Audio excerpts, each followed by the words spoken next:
acungujwe amaraso y'igiciro. Haleluya. Bivuze ngo ijambo ry'Imana rihindura ibyanze guhinduka. Haleluya. Ijambo ry'Imana rireshaho. Haleluya. Ijambo ry'Imana ritanga ubuzima. Ijambo ry'Imana ritanga icyerekezo. Ijambo ry'Imana rirubaka. Ijambo ry'Imana rikora imirimo n'ibitangaza. Bivuze ngo ijambo ry'Imana rituma uwari mu isabe y'ibyaha azinukwa icyaha n'igisa nacyo kubwo kumva ubutumwa bwiza.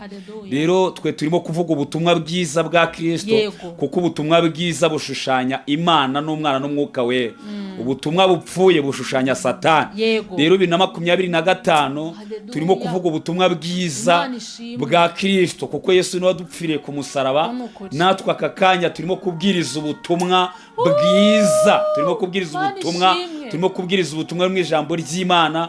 Turimo kubwiriza ubutumwa buri mu icyubahiro cy'Imana. Turimo kubwira abantu ngo nibaze kwa Yesu. Yesu araruhura.